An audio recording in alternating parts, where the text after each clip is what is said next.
for all intents and purposes, seems to have very little meaning or any relevance, even possibly to the Jews of the Exodus.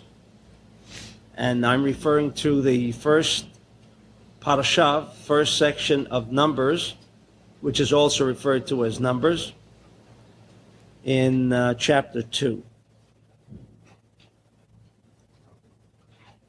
And we will then move in from what I believe is a profound revelation of the Bible concerning many aspects, which ultimately will move us into the holiday that is coming shortly. I should say Holy Day, not, Holy Day you might also think I mean Holiday, and of course you know I'm referring to a day which is called Whole Day, Wholeday, which is the giving of the Torah, which is considered to be a very significant holiday, I believe only in theory, but not so much as in any practical sense. In chapter 2 we read, "And the Lord spoke unto Moses and unto Aaron, saying, The children of Israel shall pitch by their fathers' houses, every man with his own standard, according to the ensigns. A good way off shall they pitch round about the tent of meeting." Now, I'm sure everybody present in this room understood every word perfectly. Not only you understood every word perfectly, but you even captured the full significance of the meanings of these verses. Well, then you're better than I am, because I didn't catch a word of it. And this is another demonstration of the corruption of the Bible, because, as I have always stated, along the way, the idea of the Bible turned itself into a religion. And as you know, the word religion, for the Kabbalist anyway, doesn't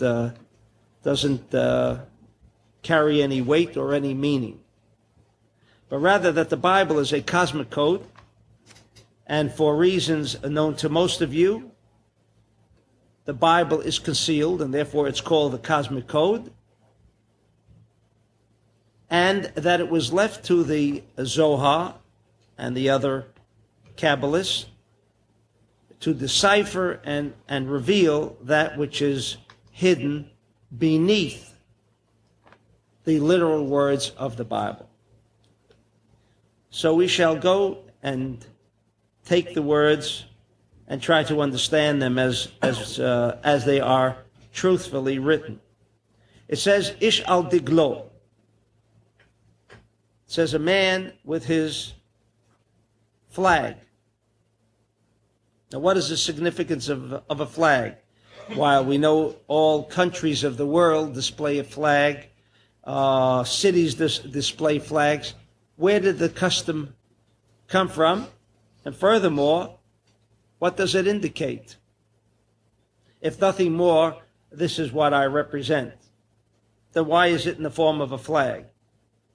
The next word, which seems to have no meaning whatsoever or any connection, is the word ve'otot. And forgetting about the translation, but otot means signs. And then the next two words is levet avotam, to your father's house. Now, for someone who is involved in astrology, at least the second two words will have a great deal of significance. You know about houses in charts. You know about signs of the zodiac. And so, once you immediately translate correctly, we are not corrupting the word, because otot means signs. And levet avotam, your father's house, meaning houses, as there are houses in the study of astrology. And furthermore, this word otot is also mentioned in the Torah for the very first time in the 4th day of Genesis 1, where there is a discussion of the sun, the moon, and the otot, meaning signs of the zodiac.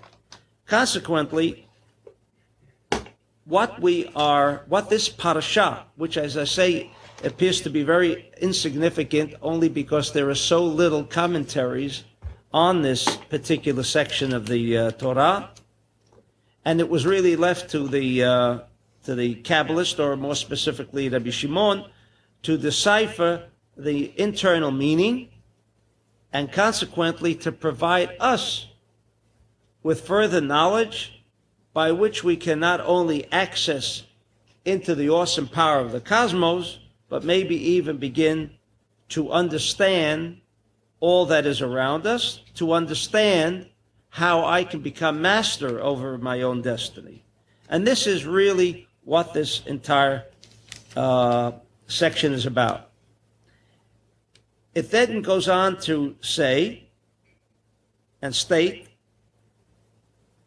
and I'm not going to use the translation because it would confuse us, but literally what the words of the Bible is, Vachonim kedma mizracha degel machne Yehuda letzivotam, and that the flag of the camp of Yehuda would go first, and that he would be accompanied by 2 other tribes.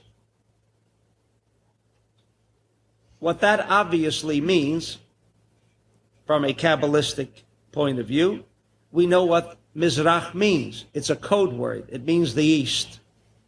Some people, or maybe some Jews, and even if we have Arabs in the United States, will pray eastward, meaning they pray to Mecca or they pray to Jerusalem, because it so happens to be located in the east. For those who live north of those cities, pray to the south. And so they do not, or any further, this portion would not apply to them, or the prayer of praying towards, or the precept of praying towards the east already doesn't apply. But we know that the word Mizrach will never lose its meaning, and that's why the Zohar takes the word Mizrach, which means east, and deciphers it as a code word for the air sign. For the air sign. Kavam Tsai, the air sign. Meaning that the dominant sign in air sign is Yehuda, whatever Yehuda means. But in any event, when we discuss tribes, we are not discussing people merely as another congregation of people. Neither is the Bible concerned with the tribes of people, what they were called, but rather it is a totally coded message, I say totally coded message, to provide us with information on the formation of the cosmos, the formation of the signs, and how and when you can get a handle on this information. You then are no longer subject to the reading of a map of your own destiny via an astrological chart, but you rise above these signs, you rise above these influences, and you now become a master of your own destiny. So, on a very general basis, everything mentioned in chapter 2 of Numbers deals specifically with the aspect of astrology and what all the signs mean. And so we'll go right to the section that deals with this particular aspect, and that will be found again in Numbers in the Zohar, page 8. Ish al diglo be'otot. And you know we also read the Zohar in all of our sessions. For those who can read or for those who cannot read, I'll always encourage you to scan the words. All right, returning to the Zohar. Maybe I shouldn't mention every time the word Zohar and just merely go right into the text. Right? That word itself, Zohar, which means, of course, power and energy and light. Yeah. Okay. He goes on to explain the words, Ish al diglo be'otot, a man on every man for his flag and his sign. Elohim arba machnot shel Knesset Yisrael. These are the 4 camps, translating it literally, of the congregation of Israel. What does that mean? It means the 4 sfirot of Chesed, Gevurah, Teferet, and Malchut. It means the 4 basic elements in the universe. There are no more than 4. There may be different variations of 4, but essentially and fundamentally there are only four basic elements in the universe, and that is water, fire, air, and earth. These four signs become manifested as bottled up energies, because water, again, is a physical manifestation. So when we use the word water, what we actually are referring to is the sphira of chesed, a code word meaning sharing. And therefore, the reason that water seeks its own level and always seems to expand or spread out is for the obvious reason that it has an internal energy thought intelligence, which says that it has a characteristic of sharing. Therefore, it is known as by its code word chesed. Chesed. Fire is internally fired by the sphira gevurah, which means an internal energy thought intelligence of the desire to receive, meaning a negative quality. As you know, sharing is positive. It is referred to as positive, and drawing to oneself is the aspect of negativity. And then the code word for the third sign, which is air, which is the other component which exists in this universe, is known by the code word teferet, referring to as the air sign. And it is only by virtue of an air sign, that you can have a unified whole. It is like the atom. The reason the atom, until man has taken the atom and sought to disrupt the unification of the atom, which has only brought havoc. Maybe we haven't yet experienced the kind of havoc that ultimately the nuclear waste and etc. will, heaven forbid, bring on the universe. But nevertheless, the atom as a one unified whole intelligence consists of these 3 aspects. Proton meaning sharing, meaning the energy intelligence of Sfirat Hesed, and the electron as Gevurah, as the negative aspect, and the neutron, which is not exactly understood by scientists, but according to Rabbi Shimon, who I think did graduate from a credible university, said that the neutron is the energy thought intelligence of air. In other words, air is the sign that combines. Air is the sign that can combine and create a unified whole of positive and negative. Air sign, for those who have studied the Talmud Esses Sfirot, understand that the air sign represents the central column, and central column energy intelligence is one of resistance. In other words, by nature, any one of an air sign would have within them manifested the bottled up energy called by its code name Tiferet, which means instinctively. Now this could be good for good or bad, but instinctively, an air sign will be one who resists. One who resists. Could be positive, it could be negative. And consequently, when we mention air signs, and what is known about air signs is they love the freedom of being free. They can't be locked in. You can't lock them in. Now, why can't you lock them in? Why can't you lock them in? Because they are always resisting something that can create a framework around them. And internally, whether they are conscious of this internal aspect of themselves or not is not important, because unfortunately, most people operate, according to the psychiatrists, on a 5% conscious level. So there is 95% of us that, unfortunately, for those who are not involved in Kabbalah, which is certainly a gateway into tapping the 95% of our own consciousness, that this Tiferet, this sign of resistance, indicates that all air signs rebel against frameworks.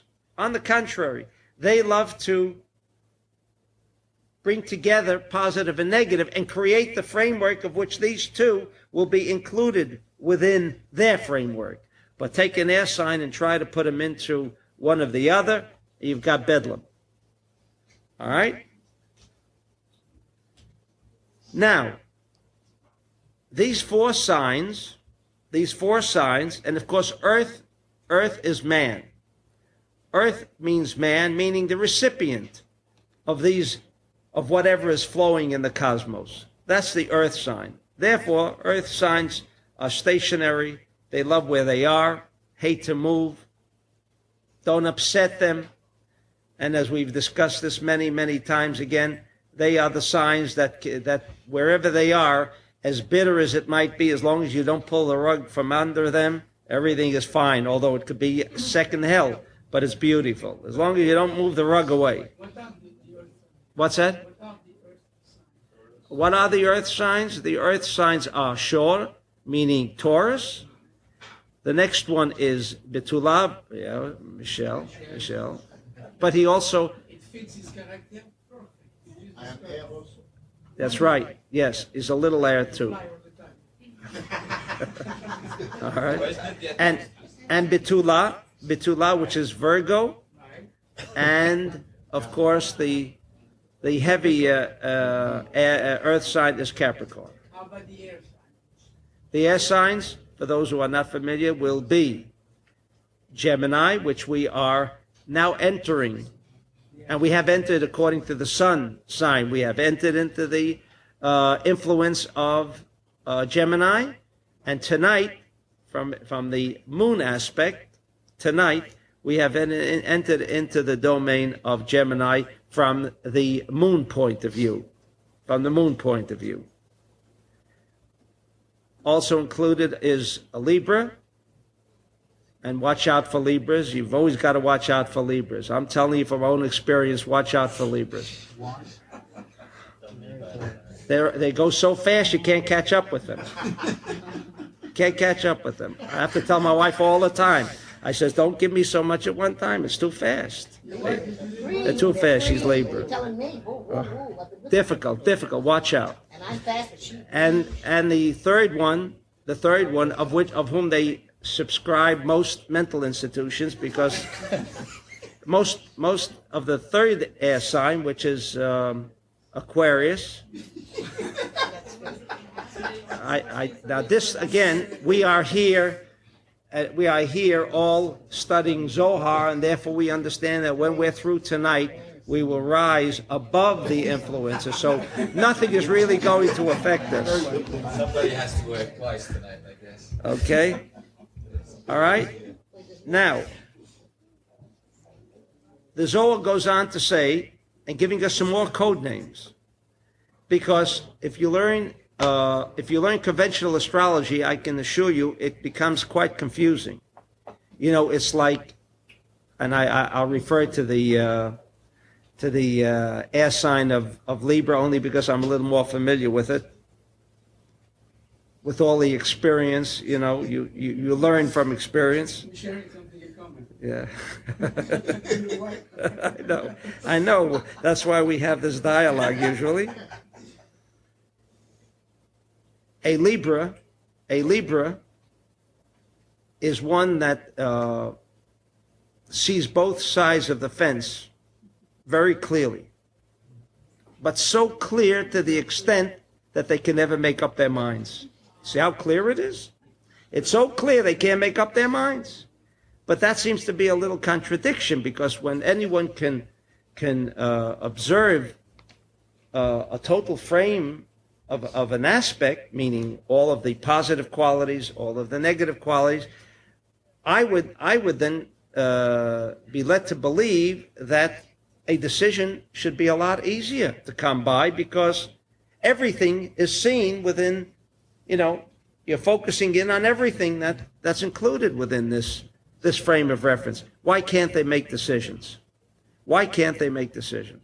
So this is a problem that one confronts astrology, conventional astrology. In other words, these are the aspects of Libra, and yet they seem to be contradictory. And I don't want to go through each sign to indicate that from a conventional astrological point of view, while the information furnished is at most times correct, however, they for whatever reason they can't seem to reconcile, two opposites. The positive and the negative seem to be so opposite of each other.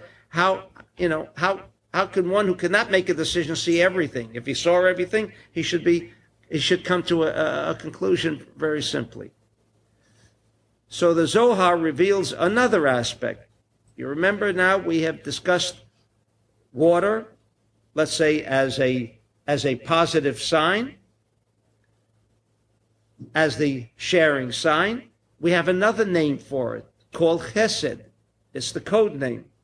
Now the Zohar tells us that there is another name or names for these four signs. Names that are referred to as angels. They are as follows: Michael, Gabriel, Uriel, and Raphael. Okay? 4 angels. Michael, if you're Sephardic, you love Michael, because it's the sharing, that Michael plays a very significant, in true Sephardim, a very significant role as something that one should live by. Michael meaning sharing. Gabriel, which is givura, which is negative. And again, when we associate signs with positivity or negativity, we must always bear in mind that without negativity, there is no circle. If I didn't have two poles in a bulb, I wouldn't have a circuit. So there is no question that the negative thought, energy, intelligence must always exist before we can appreciate or experience a circuit. So Gabriel is negative, and I say negative not in the sense of shlili, as we would say in Hebrew, meaning it's bad. It's not. It's a vital component of the unified whole. Uriel is the central column, and Raphael. And if your name is Uriel and you're an air sign, you got a lot of problems. Raphael is the earth sign. Raphael. Again, we have now 4 more words that the Zohar will go on to explain for us, but you now have another 4 names for the same thing. Now, obviously, the Zohar, where we find all of these varied names, because certainly in the Torah, all we did was translate the words of the Torah, and it was all hodgepodge, and we didn't understand the word. And suddenly the Zohar is telling us that all of these names and all of these thought, energy, intelligences are going to, and he derives them from this portion in Numbers. So it's not mentioned there for everyone to see, provided unless you have the zechut to read all of this from the Zohar. Now he says, these three aspects. We just said there was Chesed, Gvura, Tiferet, Malchut, known as Sfirot, and then he said there is the angels, right? All of these aspects, he says, represent Yud Bet Shvatim. They all represent the 12 tribes, and they all represent Yud Bet Givulim Saviv Savivla. Ki B'chol Echad, from every one of these 4 signs, Yesh Gimel Kavim. Because in every sign, and here is the clue, which was only recently discovered when the discovery of the atom and the revelation of the atom came into a known entity. And that means that every form of power, whether it's an air sign, whether it's a fire sign, whether it's an earth sign, or a water sign, it consists of 3 aspects, each and every single one of them. And therefore, we come to the conclusion, says the Zohar, when the Torah here is referring to the 12 tribes and their movements, the reason we are referring to the 12 tribes, because in essence we are only referring to 4 signs. There are only 4 signs. But each sign consists of 3 components, 3 aspects. Therefore, says the Zohar, when we read that, if I can say this was the east of the camp, there were 3 tribes. Why were there 3 tribes camped here? And who was in the middle? Yehudah. What about the other 2? The other 2 were there too, but that made no sense. What he's saying now is that Yehudah, or the east, or Mizrach, and he was dominant. Yehudah is dominant because he is the air sign. He is the major air sign because, again, if we take the atom, if we take an air sign, it consists of 3 parts. And the east is air. If the east is air, then it must have its other 2 components to be considered one unified whole. So why does the Torah say that there were 3 camped on the eastern side of the camp? To indicate to us that every sign is considered to be, even if it's an air sign, there will be an air sign that is predominantly right, there is an air sign that is predominantly air, and there is an air sign that is predominantly fire. And therefore, in Kabbalistic astrology, it's beautiful. Let's take the 3 air signs we just mentioned. Libra, Aquarius, and what was the third one? Gemini. That's right. How could we forget Gemini? We're in Gemini now. If you don't, then you'll have to familiarize yourself, and I don't want to teach you that right now because that is something you can learn on your own. There are 12 months. You will notice that each section of the 12 months, from a Kabbalistic astrological point of view, why are there 4?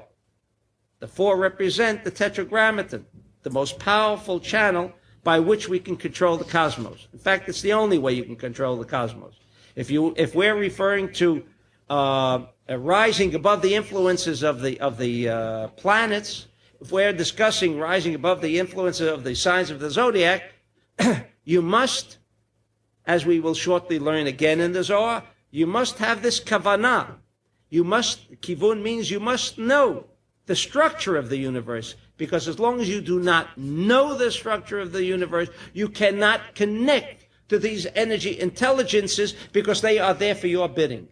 To that extent, they are there for you to control them. They were only created, as it says in Genesis 2. Nothing moved.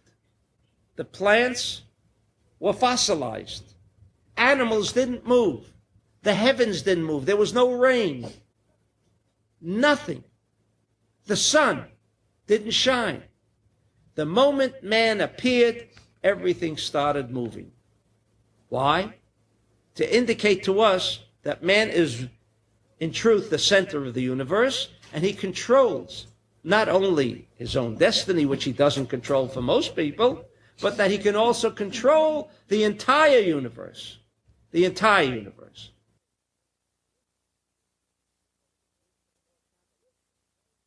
Point of view, or Kabbalistic, there are 12 months. There were 12 signs of the zodiac. Each 3 months, let's say the first 3 months, which is, and nobody from a conventional astrological point of view knows why Nisan is the first month or why is Aries the first month, and all studies of astrology from all different cultures of the past, they will all tell you, you begin with the first month with the Aries. Why? We know why. Because the Zohar says, it is the month by which the Jew became an active determinator. Not until Exodus did he become an active determinator of the cosmos. So you have Aries, and you have Taurus, and you have Gemini. That is all in one package. All in one package. They are under the influence of the Yud. So in these 3 months, you would connect with the Yud of the Tetragrammaton. But getting back to the idea that within every sign, there are 3 components. We have 3 air signs: Libra, Gemini, and Aquarius. If you can, for a moment, or quickly, focus in, where is Gemini in the first 3, in the section of the first 3? It is the 3rd sign. It is the air sign. Gemini is the air sign of the air signs. Central column. Libra comes in the 3rd 3-month section, which is Vav. Where does it appear? Not by chance. It happens to appear as the first month of the 3. Why? Because Libra is the right column aspect of central column. It is the sharing aspect. And then you have Aquarius. Where does it find itself located? Not by chance in the calendar between Capricorn and Pisces. It's the negative aspect. Does everyone follow? So this will hold true for all of the 4 signs. All 4 signs were not by chance or without any conscious thought located, as here. Here they all were located in the camp, and the Torah has to tell me where they were located. Would it have made any difference to any of us here today whether Yehuda was on the east side or Yehuda was on the eastern side or he was on the western side? When you read this portion of the Torah, it makes absolutely no difference to anyone. In fact, I don't know whether it made any difference to Yehuda at the time.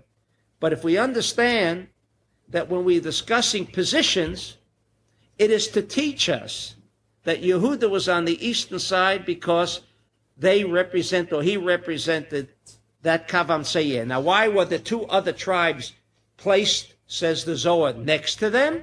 Because each sign, each of these 4 dominant energy thought intelligences, we call them signs, because they have already become manifested as 12 signs. But before that, they are Degel. They are Degel. What does Degel mean? The flag. Well, that again is true. It means what it says.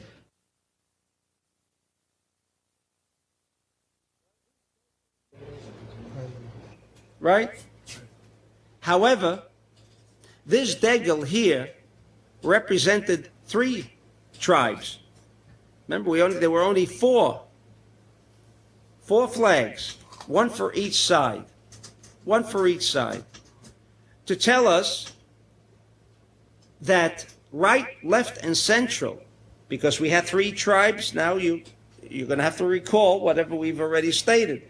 There are 3 tribes located on each side. Each side meaning what? The influence. If it was on the west, we know it means the earth sign. When the Torah is mentioning who is located on the west, he's referring to the earth signs. If he's discussing the north, he's discussing the negative signs. If it's on the south, it's the chesed, or positive side of the camp. And each one consists of three. Each three consisted of one unified whole. And therefore, in that calendar that we have, which seems to be insignificant for most people, I wouldn't even say most Jews, but most people in the world, where we have 12 months, we understand that each one was placed in its particular position so that we can understand what does Taurus really consist of. Is he just an earth sign? No. He's also located in the second position. He's also located in the second position of the Yud. He is a negative sign. Now, what is it? Is he negative or is he positive? Which is it? Is he also, meaning negative, is he earth, meaning desire to receive? Earth, that's earth. Only takes. That's the force of gravitation. That is what the earth sign is usually symbolic of. But he also is Gevurah. He is represented in the second stage to tell us that while you have three earth signs, you have Betula, you have Virgo, and you also have Capricorn. Know that there is a difference between the three. While they are all under one degel, one unified whole, but nevertheless each one is represented by another aspect. Each one has its own component. That we learn from here. So while Taurus, let's say, is an earth sign, but it is what part of the earth sign? Because every sign consists of three parts. Therefore, if we have questioned why signs seem, from a conventional astrological point of view, they seem to contradict each other. Now here you have an earth sign. In Taurus, it's very comparable. But let's take Virgo. Virgo is an air of the earth sign. Earth and air don't go together. How do you manage that? And yet we know that the earth sign of Virgo are people who are very meticulous, are very exact, are very critical, because they see things, they focus into things. They focus into things. Why does Virgo appear as an air sign, the air of the earth signs? Because Virgo is so critical, meaning they only focus in, and we know that the element of Virgo, what is the negative aspect of Virgo? They never see the trees from the forest. They focus in so well, and they see that one particular aspect so well that they forget everything that surrounds the area. They can't even see the trees from the forest. Therefore, Virgo was placed in an air sign position, as we said, to be able, as air is an unlimited, is a free kind of sign, to give the benefit that at the same time, while you are a Virgo for whatever reason, at the same time, you can also be an air sign. You do not have to be limited in that scope. So we can't say every Virgo has all of these negative qualities, mean they can't see beyond what they see. That's not true. However, this week's Parsha, again, it says, which seemed very insignificant, when did all this come about? And so I quote the first verse, and it says in chapter 1, "And the Lord spoke unto Moses in the wilderness of Sinai in the tent of the meeting on the first day of the second month." Is it really significant? When Moses received this commandment from God about the tents and everything else, it was in the second month of Taurus. Why in the month of Taurus? Why not any other month? Because the month of Taurus Taurus is the one sign, and it is not by chance, because in this week's portion of the Zohar, he calls Taurus Chodesh Ziv, the month when the most light becomes readily available is called Chodesh Ziv. When the most light appears in the universe. Therefore, we can understand why the month of Iyar, the month of Taurus, has always been either a very good month for the Jewish people, or it's been usually a holocaustic period for the Jewish people. That's why during this Sfirat HaOmer, many people think it's Avelut. But whether it is or not, but much of the Holocaust usually took place during this month. Why?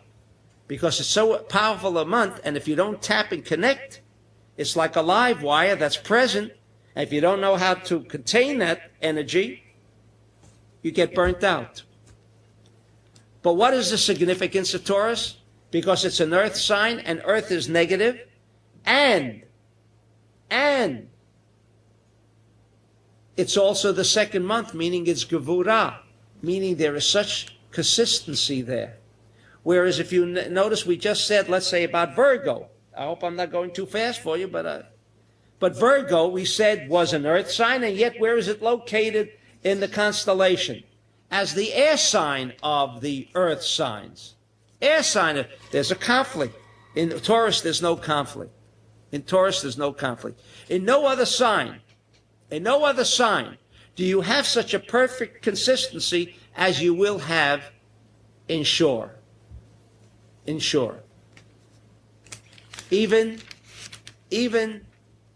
Aryeh, even Leo, who is a fire sign, because it is the second month in the second, however, is considered a sharing aspect from another point of view. It is one of the Arba Chayot, which, if for those of you who are familiar with it, it's also representative of a conflict. In other words, there's right and left.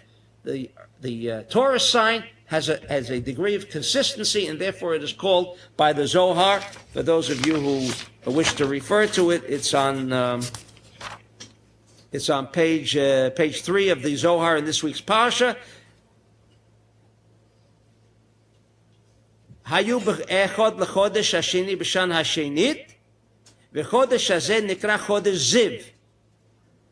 It's called chodesh ziv. Ziv means flowing of energy. Therefore, because it has that consistency. Is it Gemini month? No, Taurus month. Taurus month. Now, tonight, that's right, we went into Gemini. And Leo is a sign of sharing.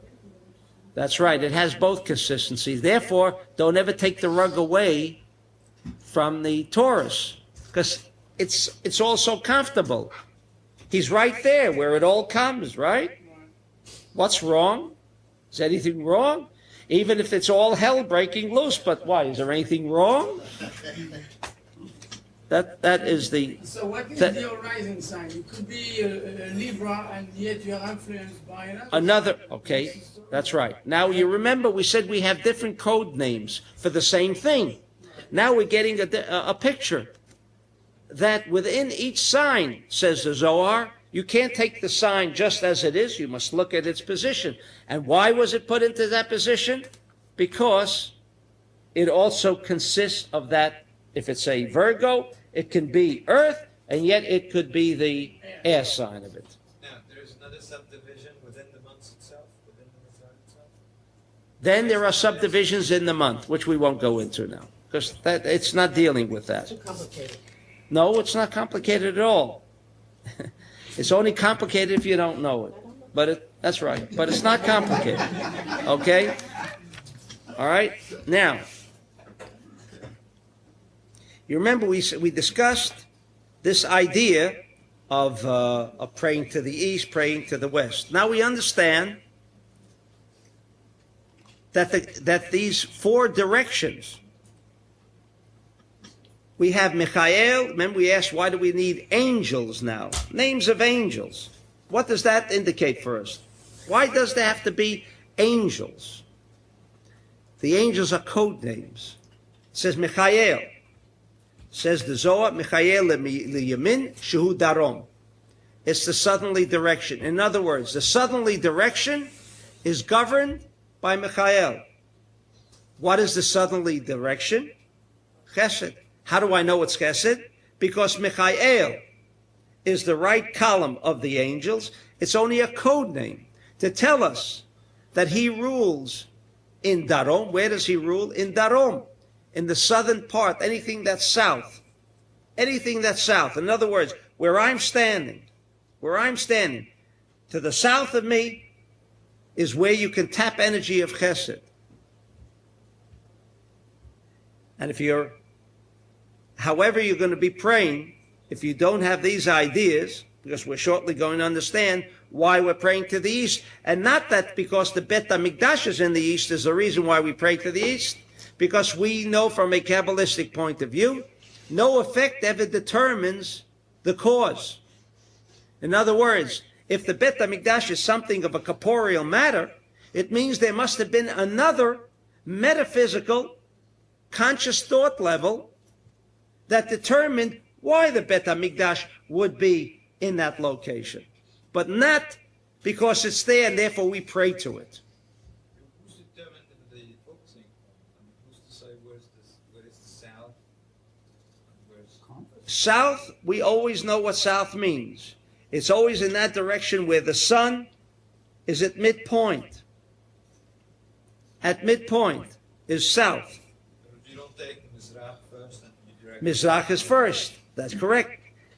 Mizrach is first. Now you want to know why the sun rises in Mizrach. Did you ever ask that question? Did you ever hear anyone ask that question? The Zohar asked that question. The only reason we never heard in our schools or anywhere else, why does the sun rise in the east, is because who is going to give you the answer? So why bring up? I knew he was headed for a real Orthodox. No, that's the answer to give you. Oh, you're just quoting me the answer.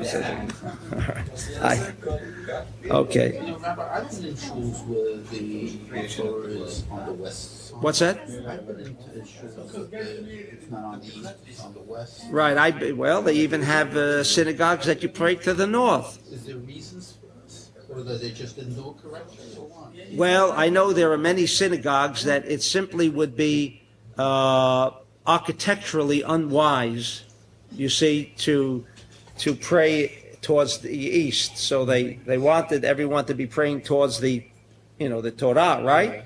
And architecturally, it didn't fit in. Maybe the entrances were on the east side. You don't want to, let's say they locate. So you wouldn't want people walking in from where you're praying. So you've got to make it on the. I've seen synagogues, Orthodox synagogue, but you have the entrance on the north side or the western side. But that's actually incorrect. I would assume it's incorrect because now we're learning something about directions. That directions were not created merely because there's a south and there's an east and a west. For what purpose?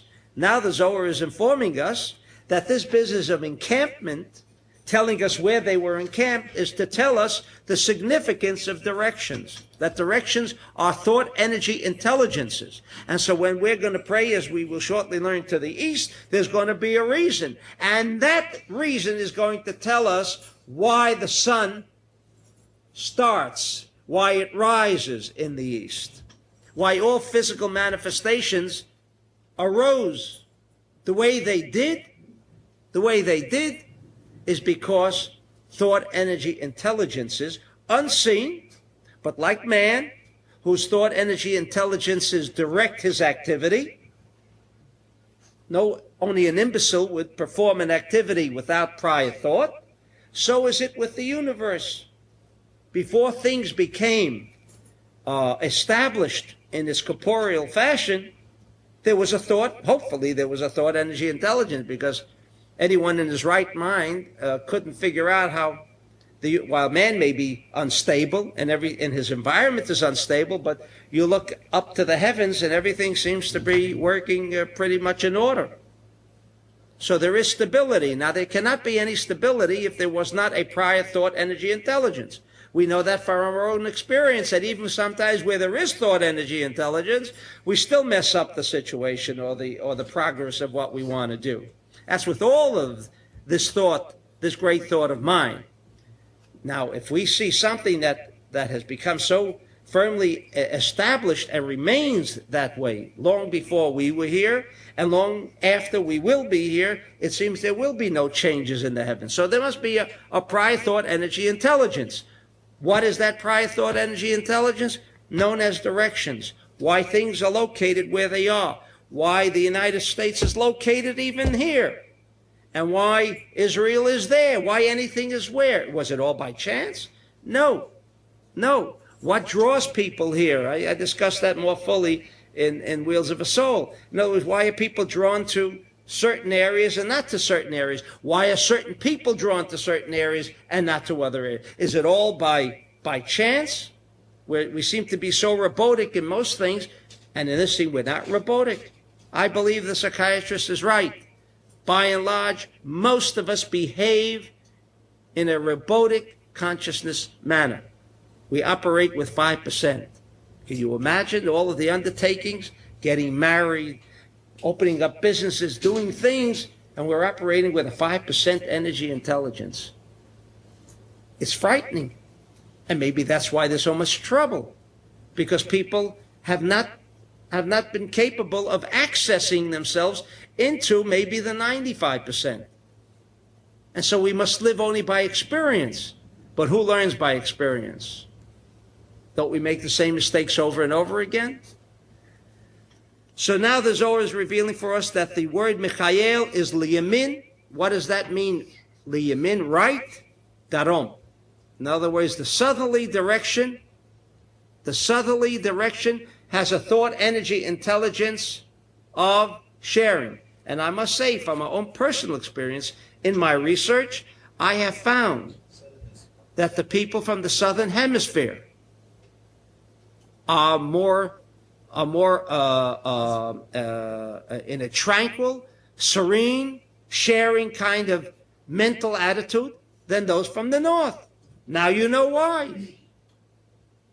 It's that simple. You don't need much research. Just read what the Zohar says. Why? Because there's a thought, energy, intelligence that dictates what that kind of environment is about. Gabriel mismol, litzafon. Now you know why most wars in the world occur where? In the northern hemisphere. In the northern hemisphere of the earth. Why? Because it's gvura, it's negativity. And then we have Uriel. Lifneihem shehu mizrach. Uriel is mizrach. What is mizrach? What does it mean, mizrach? Mizrach means central column. Uriel is the thought, energy, intelligence of central column. So when we decide to pray in an easterly direction, and if you're praying in a northerly direction, well, why do you pray in the first place? So we'd have to get into that, and that. In fact, I must tell you, we won't have no time for it, but right in this parashah, right immediately following this discussion, the Zohar goes into what? Of all things, which seem to have no place whatsoever in this Parshat Bamidbar, one of the most boring sections of the Torah. The most boring sections of the Torah. In fact, wherever this is read on Shabbat, I assure you, there you will have probably most of the time taken up by discussions of other matters. Not related to the Torah. Business and stock market. Or business and stock market. Right. It just has no place here. All right? It has no place. However, why do we pray towards the east? And now we will understand why. Why was the Bet HaMikdash, or why was Israel located there? Because, well, it's only east for whom? For us on this side, right? What about the ones on the other side? In other words, should you live only on this side of Israel and not not on the other side. What about Har HaZeitim? While it's true, Har HaZeitim is where you bury the dead. Does it matter? What's that? Linear direction? Well, you take all the Kabbalists, they lived in the Galilee, which means they were praying Darom, but the answer is, Mizrach does not mean easterly, meaning because it's easterly for me. That means if I don't live in the United States and I live somewhere else, well, now you pray to the west, south, and north. Wrong. Wrong. We always pray to the east, because what is the east?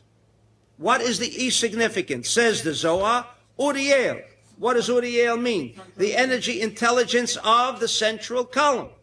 The central column which unifies and unites positive and negative, because if there is no unification of positive and negative, then you have Holocaust.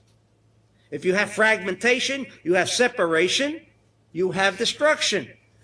So the vital component of the atom, the most significant and most important part of the atom, is the neutron.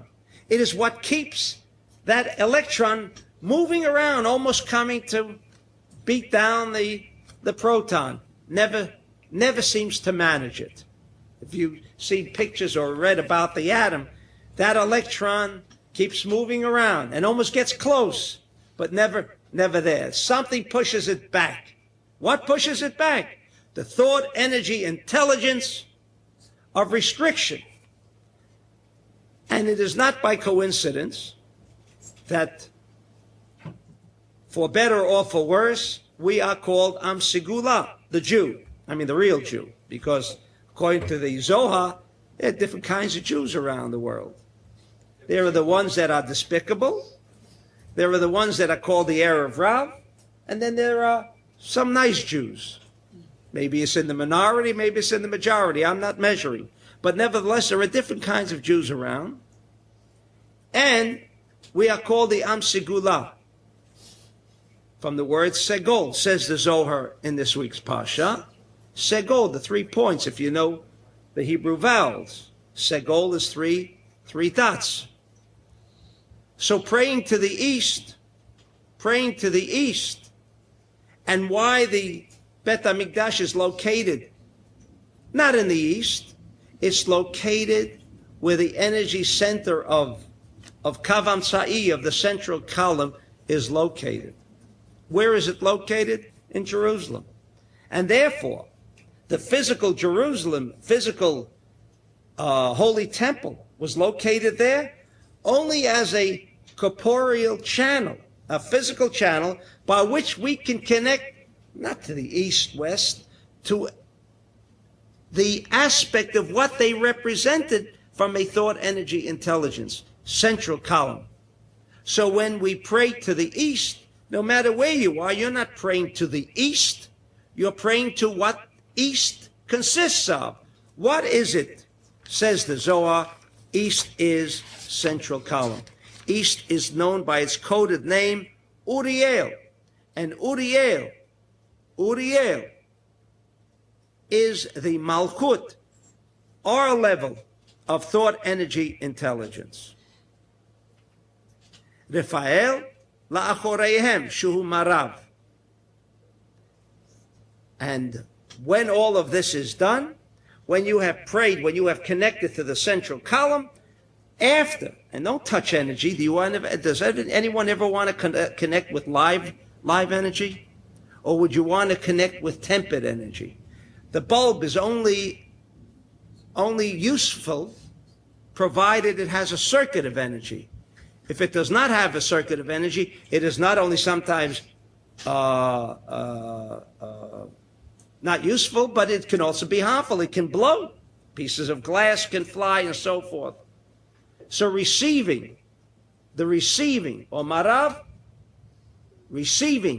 marav or west means what?